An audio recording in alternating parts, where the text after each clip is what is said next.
본문 말씀으로 영광을 위한 전주 고난, 영광을 위한 전주 고난이라는 제목으로 말씀 나눌 때에 하나님께서 은혜 주실 줄 믿습니다. 우리 한번 인사하고 또 말씀 나누겠습니다.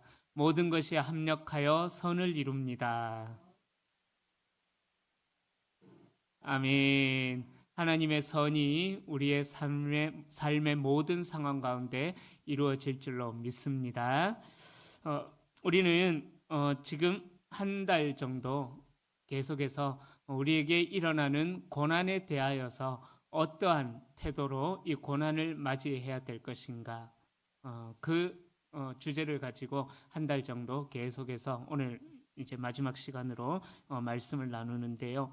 우리가 어렵고 우리의 마음이 힘든 그런 고난의 순간들을 만날 때도 있죠. 이 고난의 순간들은 우리 목회자들이라고 해서 절대로 예외가 아닙니다. 우리 목회자들도 우리 마음이 늘 하나님의 말씀을 읽고 늘 가까이 하고 또 그렇게 설교를 위해서라도 말씀을 자주 읽지만은요, 고난 앞에 서면은, 마음이 어려운 현실 앞에 서면은 우리 목회자들도 마음이 때로는 연약해져서 흔들릴 그런 때도 있습니다.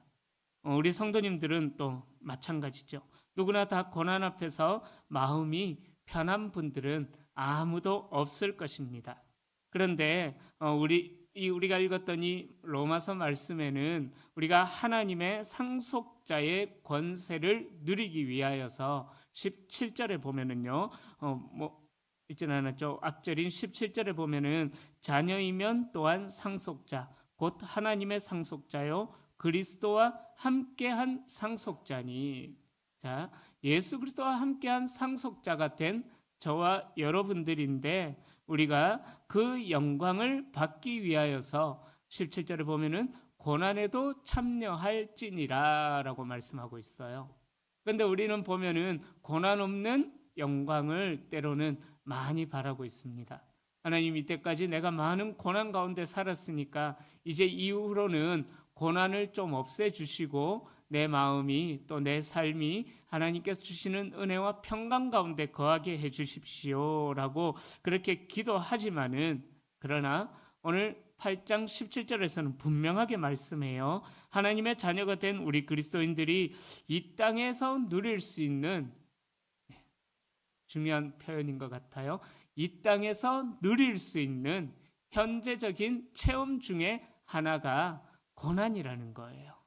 여러분, 이 고난이라는 것이 우리가 해병대 나오신 분들 계시죠? 피할 수 없으면 즐겨라라고 하면서 그렇게 막 해병대에서는 그렇게 외치면서 고난을 마주한다고 하는데 그런 게 맞는 것 같아요. 다시 말씀드립니다.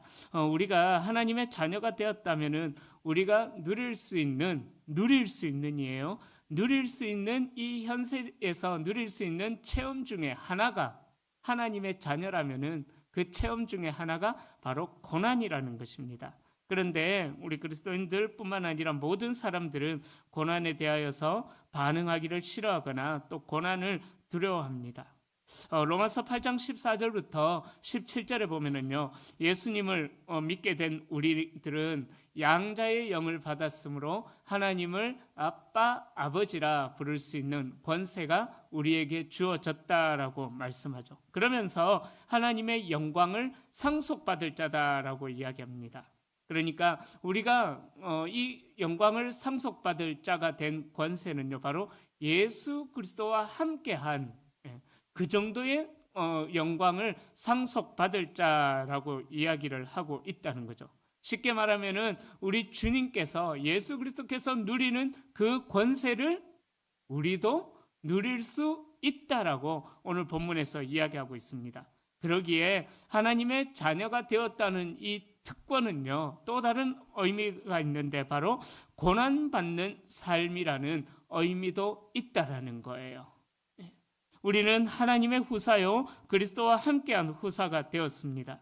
우리 주님께서도 이 땅을 살아가시는 동안 참 말로 표현할 수 없는 수많은 고난, 예수님 당신은 머리 둘 곳조차 없을 정도로 이 땅에서 참 고난 가운데 거하셨습니다.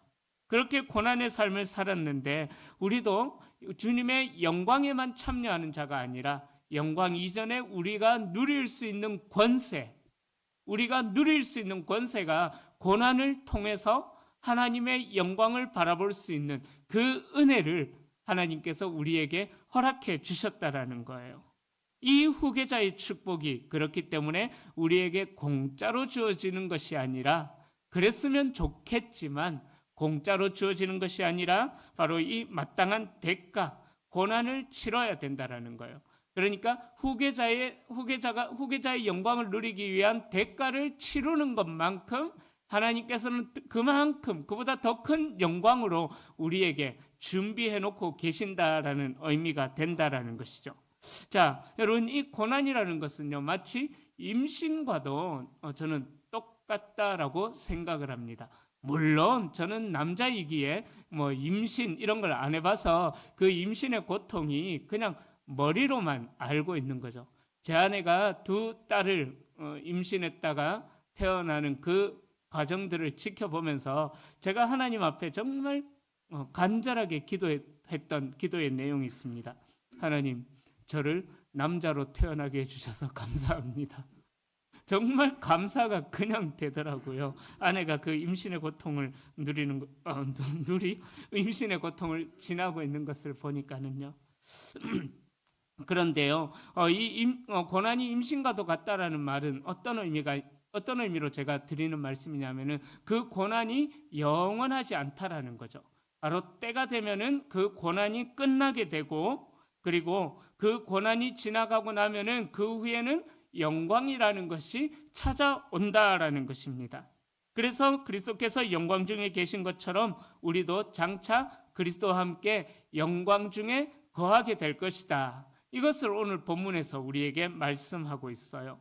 그래서 읽진 않았지만 30절 뒷부분에도 보면은요, 바로 예수 그리스도의 사랑과 하나님의 사랑이 우리 가운데 어떻게 역사하시는지, 하나님께서 우리를 어떻게 붙들고 계시는지, 높음이나 깊음이나 뭐 사망이나 절망이나 죄나 뭐 어떤 것이라고 할지라도 우리를 예수 그리스도 하나님의 사랑에서 끊을 자가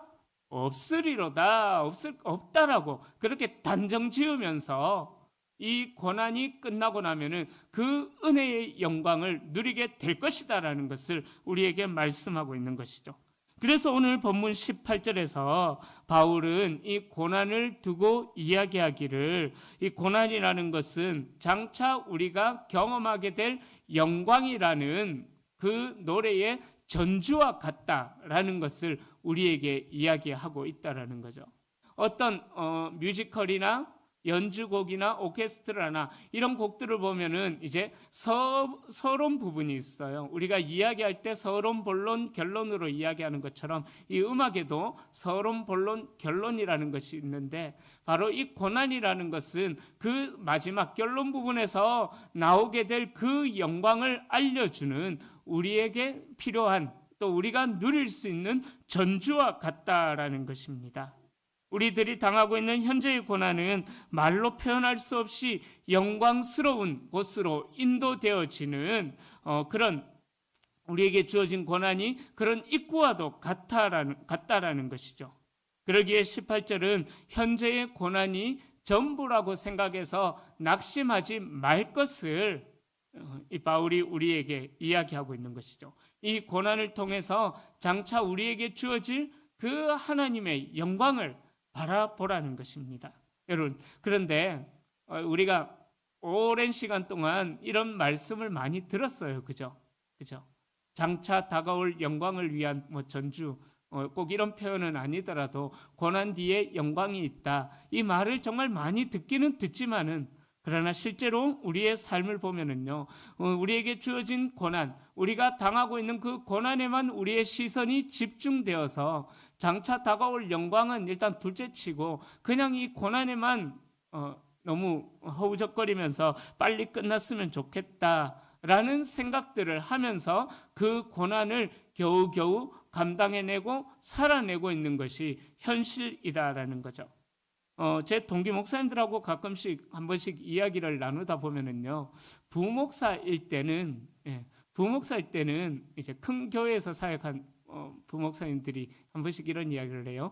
부목사일 때는 이 설교에 부담이 없었다.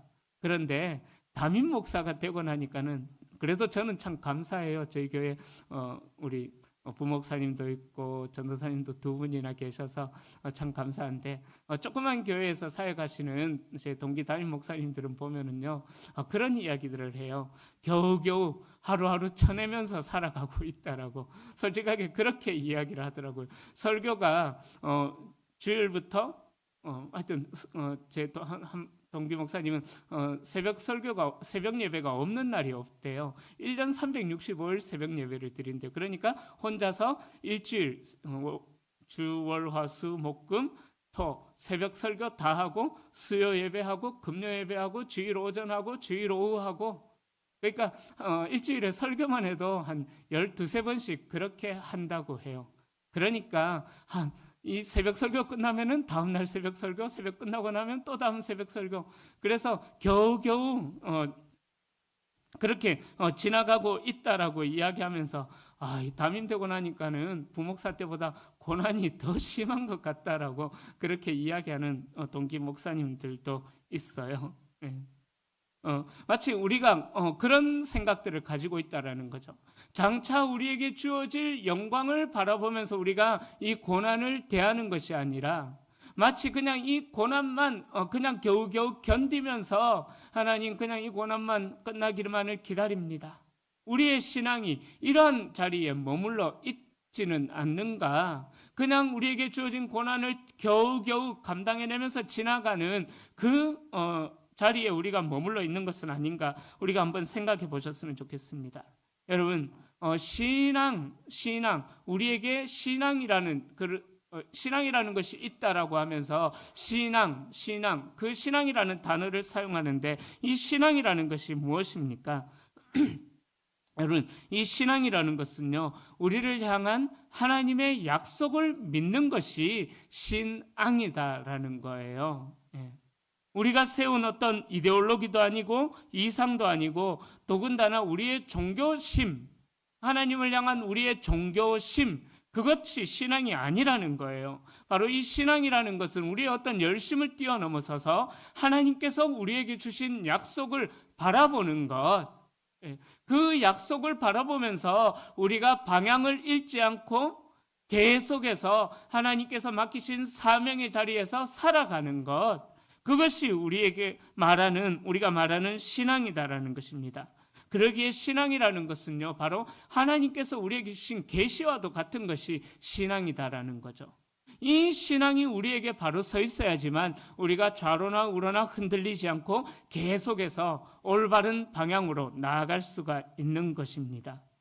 그런데 우리는 이 신앙을 나의 입맛에 맞추어서 생각하면서 내 입맛에 따라서 어떤 때는 신앙이 이렇게 표현되어지기도 하고 어떤 때는 또 저렇게 표현되어지기도 하면서 하나님께서 우리에게 은혜를 주시기를 갈구하는 그런 모습들도 있다라는 거죠. 우리 옛말에 그런 말이 있죠. 떡 줄 사람은 생각도 않는데 김칫국부터 마신다. 그런 말이 있죠.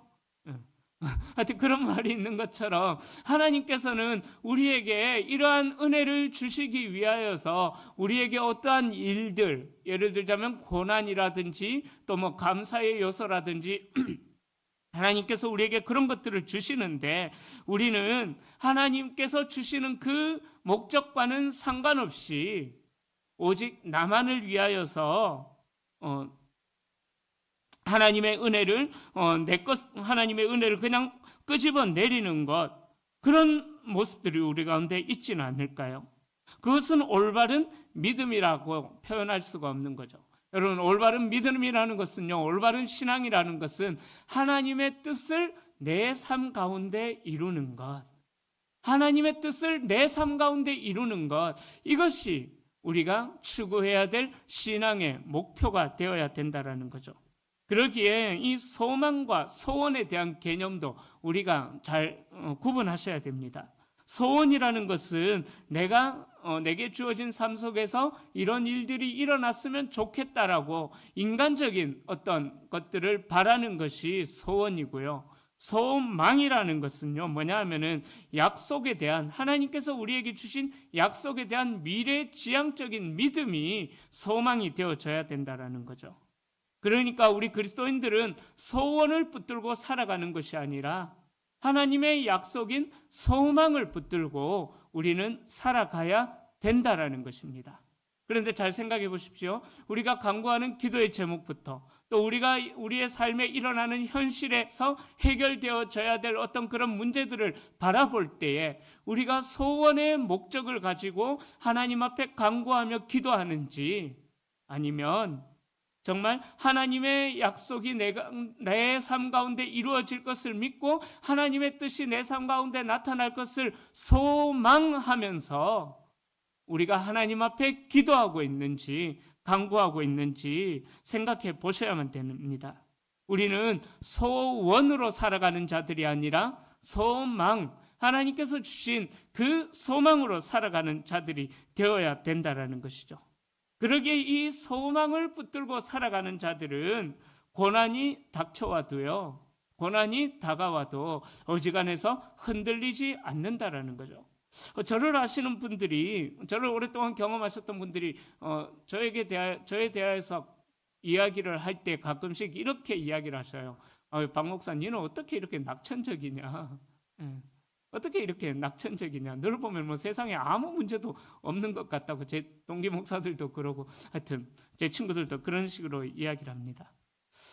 저라고 왜 문제가 없겠습니까? 그죠? 저라고 왜 고민이 없겠을까요? 그죠? 그러나 저는 하나님께서 주시는 그 소망을 소망하면서 저는 살아가고 있습니다. 그러기에 우리 주기철 목사님, 제가 하여튼 지난 효도관광 때 다녀오고 나서 요즘 주기철 목사님 책을 읽고 있는데 참 은혜가 돼요. 이 주기철 목사님과 같은 분을 보면은요, 정말 그 소망 가운데 살았다라는 것을 알 수가 있다라는 거죠. 그 모판 위를 걸어가면서, 그 두꺼운 대못이 박힌 모판 위를 걸어가면서 불렀던 그 찬송가, 하늘 가는 밝은 길이 내 앞에 있으니, 그 찬송가, 그죠? 바로 우리 주기철 목사님 같은 분의 삶을 보면은요, 소망 가운데 살아가는 자들이 어떻게 살아가는가, 우리에게 모델처럼 제시가 되었다라는 것입니다. 주기철 목사님과 같은 분의 삶을 보면은요, 고난과 영광의 관계를 우리가 좀 더 잘 이해할 수가 있게 되는 것이죠. 자, 바울은 그렇게 고난 후에 영광을 누릴 소망을 가진 그리스도인들이 하나님의 자녀가 된 것을 언급한 후에 22절에 보면은요, 세 가지 탄식이 있다라고 이야기하는데, 22절부터 이야기하는데 22절을 보면은요, 피조물의 탄식에 대해서 이야기를 해요. 그리고 23절에 보면은 성도의 탄식에 대해서 이야기하고, 26절에 보면은 성령께서도 탄식하신다라고, 이렇게 세 가지의 탄식이 있다라고 말씀하고 있습니다. 그러니까 이 부분이 바로 로마서에 참 은혜가 되는 한 부분인데요. 바로 사람들만 양자됨의 구속을 원하는 것이 아니라 이 세상에 있는 모든 피조물들이 탄식하면서 하나님의 구속을 기다리고 있다라고 그렇게 말씀하고 있다라는 거죠. 그래서 19절에는 피조물이 고대하는 바는 하나님의 아들들이 나타나는 것이다 라고 말씀하고 있습니다. 여러분, 하나님께서 이 세상을 처음 창조하셨을 때는 이 세상이 정말 죄가 없는 축복된 세상이었습니다.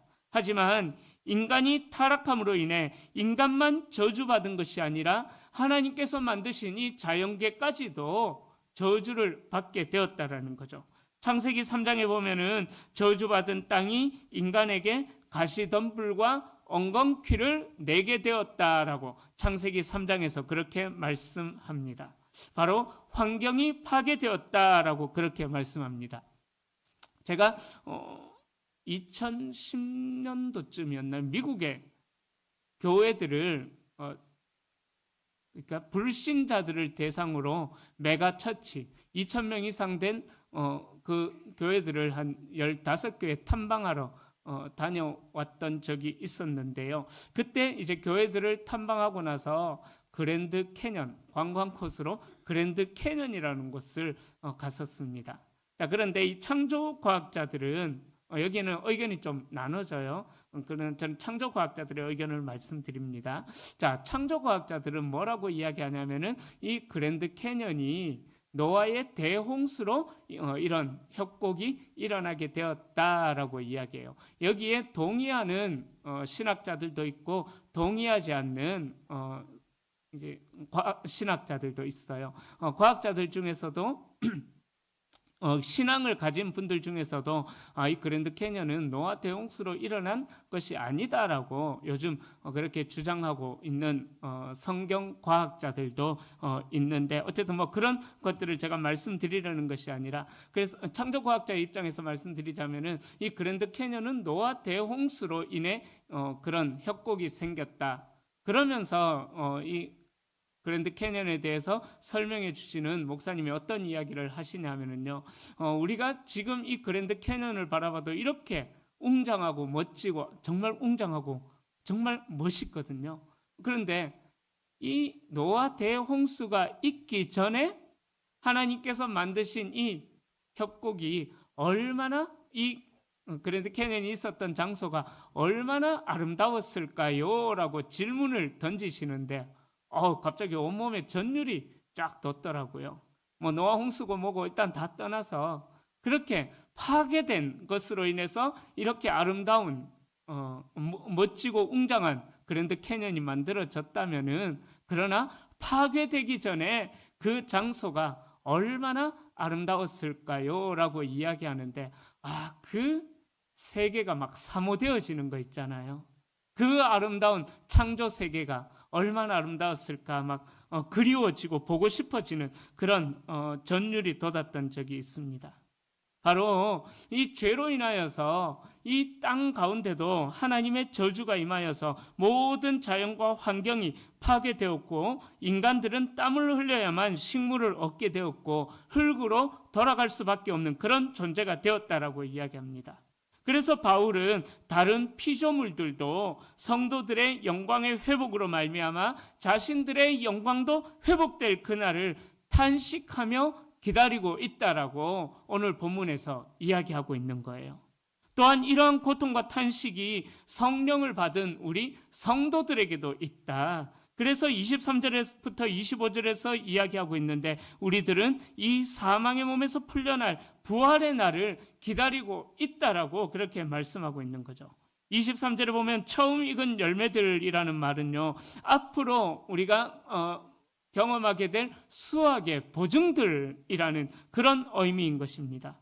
그러니까 우리 속의 죄는 우리로 하여금 탄식하게 만들지만 그 모든 것들이 달라질 그 변화의 날을 갈망케 한다라는 거예요. 장차 하나님의 자녀로서 우리의 몸의 구속이 완성될 것을 소망하면서 인내로, 탄식 중일지라도 인내하면서 기다려야 될 것을 우리에게 말씀하고 있습니다. 그렇기 때문에 신자 속에 머무는 성령님으로 인하여서 우리는 천국을 경험하게 된다라는 것을 오늘 본문에서 이야기하고 있는 거예요. 여러분, 그날의 영광을 바라보면서 인내로 기다리는 것은 우리가 홀로 외롭게 걸어가는 길이 아니다라는 것입니다. 오늘 본문에서 분명하게 이야기하죠. 성령께서 우리를 위하여 탄식한다. 즉 성령께서 우리를 위하여 간구하고 있다라는 거예요. 우리가 탄식하며 걸어가는 이 길을, 이 믿음의 길을 성령님께서 우리와 함께 해주시고, 우리가 그 길을 걸어가는 동안 지치지 않도록 우리를 붙들어 주시고, 또 우리의 구원이 완성될 때까지 우리를 도와주신다라고 오늘 본문에서 말씀하고 있다라는 것입니다. 여러분, 우리는 약하죠. 우리는 정말 약하죠. 우리는 홀로 우리의 신앙생활을 할 수가 없는 그러한 연약한 존재들입니다. 그렇기 때문에 우리는 하나님 앞에 무엇을 간구해야 될지도 때로는 모르기도 합니다. 그러나 그때에 성령이 말할 수 없는 탄식으로 우리를 위하여 하나님 앞에 간구한다고 26절부터 27절에서 분명하게 말씀하고 있습니다. 이것이 바로 성도들에게 하나님의 뜻, 곧 하나님의 거대한 구원 계획이 완성이 되도록 하나님께서 간구하신다라고 말씀하고 있는 것입니다. 여러분, 그러기에 우리가 걸어가고 있는 이 믿음의 길은 홀로 걸어가는 것이 아니기에, 홀로 우리가 이 신앙생활을 하고 있는 것이 아니라 성령 하나님께서 우리와 함께 하시는 우리의 믿음의 길이기 때문에 현재의 고난 때문에 좌절하거나 회의에 빠지지 말아야 된다. 우리에게 알려주고 있다라는 것입니다.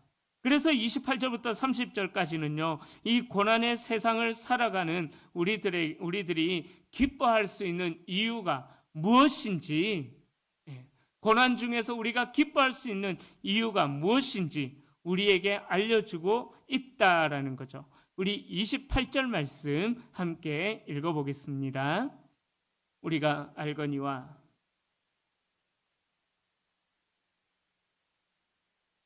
모든 것이 합력하여 선을 이루느니라. 아멘, 아멘. 자, 이 말씀의 의미는요, 모든 것이 다 하나님께 속해 있다라는 의미인 것입니다. 그리고 이 모든 것이 구원론적으로 완전히 이루어진다라는 그러한 의미인 것입니다. 우리의 시각으로 볼 때 왜 이런 일이 일어날까? 이해도 되어지지 않고 또 이해하고 싶지도 않지만은, 그러나 신앙의 시각으로 바라볼 때에는요, 그 속에 하나님의 구원의 역사가 이루어지고 있다라는 것을 말씀하고 있는 것입니다. 그래서 하나님을 사랑하고 그 뜻대로 부르심을 입었다라는 이 사실을 아는 자들에게만 하나님의 합력하심의 선이 누려지게 된다라는 것입니다. 아무에게나 이런 은혜가 임하는 것이 아니라는 거죠. 어느 어촌에 조그만 배들이 이제 고기를 잡으러 떠나갔습니다. 이 어촌에는 고기 잡는 일 외에는 다른 직업은 없었어요. 그런데 이 고기잡이 나갔던 배들이 돌아와야 할 시간이 된 그때쯤에 갑자기 바다에 풍랑이 일고 파도가 일고 하여튼 난리가 났습니다. 그래서 온 동네 사람들이 나가서 아버지가 언제나 돌아오려나, 아버지가 위기 가운데 있지 않으려나 걱정하면서, 또 남편을 걱정하면서 바닷가에 발을 동동 구르며 기다리고 있는데, 밤은 점점 깊어가지만 아무 소식도 없고 고기 잡으러 나갔던 배는 돌아오지 않습니다. 그런데 설상가상으로 어느 집에서 어린아이가 집을 보다가, 모두가 다 바닷가에 나가 있는 그때에 어린아이가 집을 보다가 촛불을 넘어뜨려서 집에 불이 났어요. 동네 사람들은 합심해서 그 불을 끈다고 배를 기다리는 생각들은 잊어버리고 물동이를 들고 와서 불 끄기에 여념이 없어요. 큰 재앙이 겹치고 또 겹쳤죠. 남편도 돌아오지도 않고 아버지도 돌아오지도 않고, 또 집은 불이 나서 홀라당 다 타버렸죠. 그러는 중에 아침이 밝고 드디어 배가 돌아왔습니다. 온 마을이 시끌벅적했습니다. 풍랑 속에서 얼마나 힘들었냐고, 고생했다고, 살아 돌아왔으니 얼마나 감사하냐고 서로 위로하고, 또 집에 불이 났는데 다치는 사람 아무도 없이 불도 잘 꺼서 다행이다, 서로가 힘들었다라고 격려하면서 이야기를 주고받는데, 한 어부가 이렇게 이야기를 해요. 어젯밤 풍랑 속에서 어디로 나아가야 할지 방향도 못 잡고 있었는데 마침 갑자기 육지에서 큰 불길이 올라와서 그 불길을 보고 방향을 잡고 돌아올 수 있었다라고 그렇게 이야기를 했습니다. 여러분, 이 집에 난 불이 재앙의 불일까요? 소망의 불이었을까요? 집에 불이 나지 않았다면 아마 가장을 잃어버릴 수도 있었겠죠. 여러분, 어떻게 바라보느냐에 따라서 다르다라는 거죠. 여러분, 우리의 삶에 일어나는 어떠한 그 모든 일들은요, 한 가지 현상에만 집중하면 안 된다라는 거예요. 우리에게 일어나는 이 모든 일은, 제가 요즘 욥기서 말씀을 통해서 은혜를 나누고 있는데요, 우리에게 일어나는 모든 일에는요, 다양한 여러 가지 어떠한 일들이 겹치고 겹쳐져서 이런 일들이 일어나게 되는 것이 우리의 삶의 현실이다라는 거예요. 그러기에 당장 우리 앞에 있는 그 현실 하나에만 우리의 마음이 꽂혀가지고 하나님이 살아계시냐, 하나님은 도대체 뭐하고 계시냐 원망하고 불평해서는 안 된다라는 거예요. 28절의 말씀이 그런 의미입니다. 모든 것이 합력하여 선을 이룬다. 한 가지를 통해서만 하나님의 일들이 일어나지 않는다라는 거죠. 왜 내가 손해를 봐야 되고 병들어야 하고 또 어려워해야 하는지 알 수는 없지만은, 그러나 크고 놀라운 하나님의 구원의 계획을 바라볼 때에 그 모든 일들은 하나님의 합력하심 아래 우리에게 선이 되어진다라는 그 믿음이 우리에게 있어야 된다라는 것입니다. 여러분, 잠깐 어렵다고 해서 또 잠깐 모른다고 해서 우리가 하나님을 원망하지 않았으면 좋겠습니다.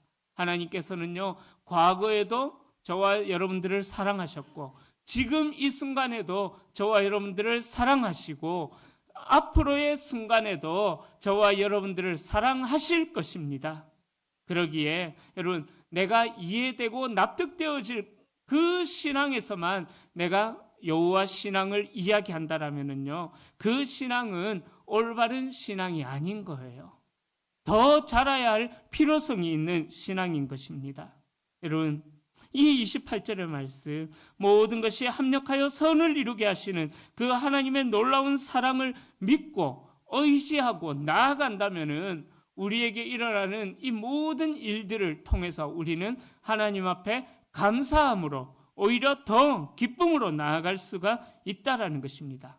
물론 고난이 힘들어요. 죽을 것만 같아요. 주기철 목사님도 이 고난 때문에 내가 신앙을 버리지 않게 해주십시오라고 기도할 정도로 그 고난이 힘들었었습니다. 주기철 목사님의 5가지 기도의 제목이 있었는데 그 5가지 기도의 제목, 주기철 목사님의 마지막 설교였어요. 그 5가지 기도의 제목, 그 기도의 제목으로 설교하시면서 그 설교를 하셨어요. 주님, 내가 이 고난을 피해가지 않게 해주십시오. 이 고난을 견딜 수 있는 은혜와 능력을 주십시오 라고 그렇게 기도했다라는 거죠. 왜요? 바로 모든 것이 합력하여 선을 이루시는 하나님을 향한 소망이 주기철 목사님에게 있었기 때문에 그 고난 가운데서도 5년 4개월의 그 옥고 가운데서도 고난으로만 가득 찬 옥중 생활 가운데서도 절대 신사참배를 하지 않고 그 믿음을 지켰다라는 것입니다. 주 목사님에게는 그런 신앙이 있었어요. 하나님은 과거에도 나를 사랑하셨기에 내가 지금 어떻게 하나님을 배반할 수가 있습니까? 앞으로 하나님께서 나를 또 사랑하실 것이기에 나도 하나님을 사랑합니다. 그 고백을 주 목사님이 드리면서 소망 가운데 살아갔었다라는 것입니다. 여러분, 모든 것이 합력하여 선을 이룬다라는 이 말은요, 인간의 이성이나 또 어떤 합리성에서 생겨난 결론이 아닌 것입니다. 인간의 이성이나 합리성은요, 오히려 우리를 불안하게 만들 뿐입니다. 그러나 세상에서 만들어진 철학이나 이데올로기는 우리 인간을 행복하게 만들 수 없지만은, 그러나 하나님을 향한 믿음, 모든 것이 합력하여 선을 이루신다는 하나님의 인도하심을 믿는 그 믿음은 우리로 하여금 참 행복을 누리게 된다라는 거죠. 그러기에 우리가 당하는 이 고난은요, 앞으로 우리가 경험하게 될 영광의 전주곡과 같다라는 거죠. 서론과 같다라는 것입니다. 그래서 우리가 기뻐할 수 있는 또 하나의 이유를 30절에서는 이렇게 말씀합니다. 우리를 반드시 영화롭게 하신다라는 거예요. 영화롭게 하신다. 하나님은 미리 아신 모든 성도들이 자기 아들의 형상을 본받도록 예정하셨어요. 29절에 미리 정하신 그들이라고 나오는데 이 의미는요, 어떤 의미냐면은 결혼관계에서 맺어진 그런 아는 의미인 것입니다. 결혼관계에서처럼 상대방을 친밀히 알고 각별하게 사랑하신 자들이라는 의미가 이 미리 아신 자들의 의미라는 거예요. 그러니까 하나님을 모든 것이 합력하여 선을 이루는 하나님의 소망을 바라보는 자들은 하나님이 미리 각별하게 사랑하신 자들이다라는 뜻이 있는 것입니다. 이들은 모두가 다 하나님께서 사랑을 부어주시기로 작정된 자들이기에 아무리 현실의 고난이 많고 극심하여도 반드시 이 모든 고난이 우리에게 은혜로 결국은 열매가 맺혀질 것이기에 이 고난을 소망 가운데 견딜 수 있다라고 바울이 우리에게 말씀하고 있는 것입니다. 자, 그렇다면 하나님께서 우리로 하여금 모든 것이 합력하여 선을 이루게 하는 그 목적과 계획이 무엇일까요? 그것을 29절에서 말씀합니다. 29절 말씀 함께 읽어봅니다.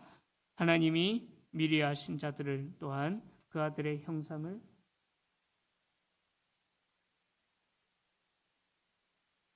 맏아들이 되게 하려 하심이니라. 아멘. 여러분, 이것이 하나님께서 우리를 바라보고 꿈꾸고 계시는 하나님의 회복의 꿈이라는 거예요. 바로 하나님의 형상으로 회복되어지는 것. 이 고난을 통해서 우리가 하나님의 형상을 소유한 자들로 더 회복이 되어지는 것, 이것이 우리를 바라보시는 하나님의 꿈이라는 것입니다. 욥을 바라보시면서 하나님께서 그런 소망을 품으셨죠. 사탄이 욥을 참수하면서 하나님에게 하나님 저와 내기 한번 합시다라고 도전장을 내밀었을 때에 하나님은 당당하게 네가 욥을 잘 몰라. 네가 내 사랑하는 종 욥을 알면은 이렇게 할 수가 없어. 그렇게 말씀하시면서 너 마음대로 해봐라. 욥의 생명만 건드리지 말고 너 마음대로 해봐라 했을 때에 욥이 그 모든 고난 중에서도 하나님을 원망하지 않고 주신 자도 여호와시요 취하신 자도 여호와시오니 오직 여호와 이름이 찬송을 받으실지어다. 그렇게 고백하였지 않습니까? 그렇게 하나님은 욥을 향한 그 꿈을 가지고 계셨다라는 것입니다. 마찬가지로 바울을 통하여서 우리에게 주는 말씀이 뭐냐? 우리에게 주어지는 이 모든 고난을 통하여서 궁극적으로 하나님의 아들의 형상으로 회복되어지기 원하는 하나님의 마음이, 하나님의 기대감이 우리를 바라보시는 하나님의 기대감이다라는 것입니다. 이제 말씀을 정리합니다. 여러분, 우리는 이 땅을 살아가는 동안 매우 많은 고난과 어려움과 힘든 일 중에서 살아가게 됩니다. 그러나 기억하십시오. 하나님은 우리를 의롭다 하는 것으로 끝나지 않으시고 우리를 영화롭게까지 하신다라는 이 사실을 기억하시기를 바랍니다. 무슨 말이냐 하면은 우리를 구원받는 것으로 끝내게 하는 것이 아니라 바로 하나님의 영광에 참여하게 하신다라는 거예요. 예수 그리스도와 함께 왕노릇하게 하신다라는 것입니다. 그러기에 이 은혜와 축복이 우리들에게 약속이 되어 있기 때문에 저와 여러분들은 현재의 고난 속에서 하나님의 영광을 바라볼 수 있는 우리 성도님들이 될 수 있기를 축복합니다. 하나님이 나를 붙들어 주셨고 나를 인도하시기 때문에 어려움이 닥쳐도 또 실패가 엄습해 온다고 할지라도 그 순간들이 하나님께서 주시는 그 은혜의 축복의 계획이라는 사실을 기억하셔서 날마다 고난 중에서 넘어지지 않고 승리하는 삶을 살아가는 우리 모든 성도님들이 다 되시기를 우리 주님의 이름으로 간절히 축원합니다. 우리 함께 찬양